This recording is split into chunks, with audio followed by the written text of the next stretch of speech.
We are here to document the lives of people living in Alaska. The harsh reality is the environment we're up against. It makes it tough to do our job. Get out of there! Working on life below zero can be very dangerous. Guns here, cameras here. Never know what to expect. You see that? Gonna be tough, but we're gonna get the shot. Every scenario, we gotta prepare for this. But we're still smiling, we're having fun, still making life below zero. Yes! Bring it on.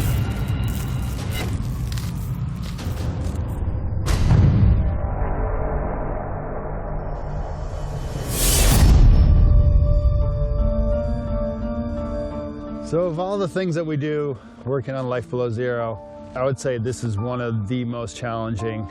It's our travel day to the Hailstones Kiwalla camp.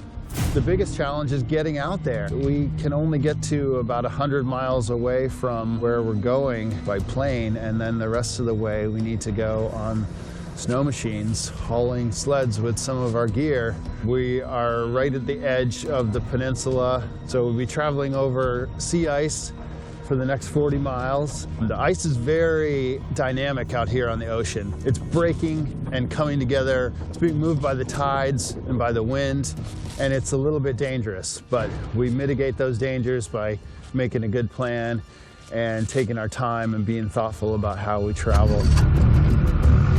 All right, boys, you ready for this? Let's do it. Yes. So we're right on target. We've got a couple hours of daylight left, and it looks like we should be fine to get into camp and make some shelter before it's totally dark. It's incredible that we get to do this. This is our job, riding across the Arctic Ocean. We're really feeling lucky right now.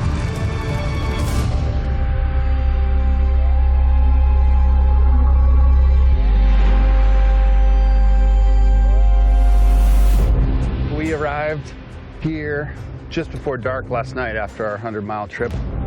So when we got in last night, it was all we could do to just get shelter up, basically, and get the things that we needed to get a decent night's sleep. We've got a home that's relatively comfortable, relatively warm.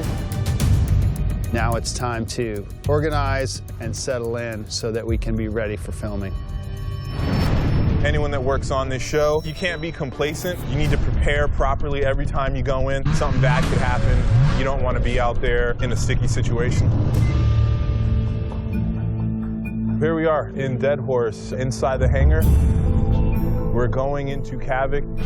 Sue hasn't been at Kavik for quite a bit of time. So we're gonna go in planning for the worst, hoping for the best when we get there. We have quite a bit of camera equipment here. A show like Life Below Zero requires us to travel with a lot of gear. This isn't your standard show where you can drive in a car, get to set, start shooting. We're going in not knowing what we're gonna get into, so we go as prepared as possible. We're heading in, and we're actually heading in with Sue. This is her first time going back in months. We don't know what to expect at camp, so we've got full GoPros rigged.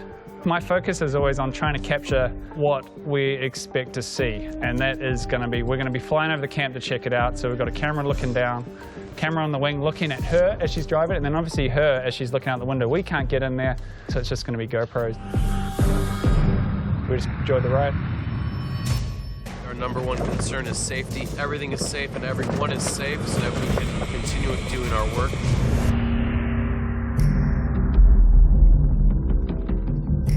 Personal gear's over here, guys.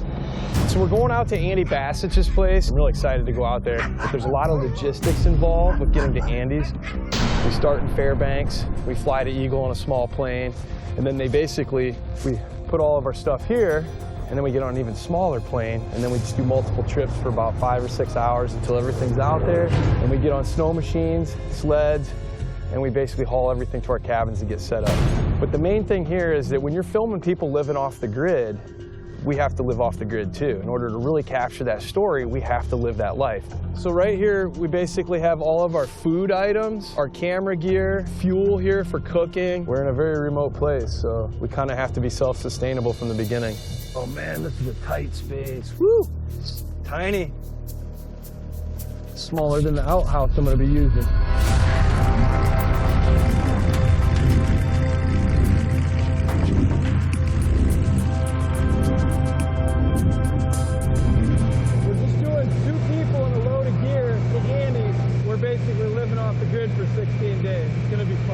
excited about it.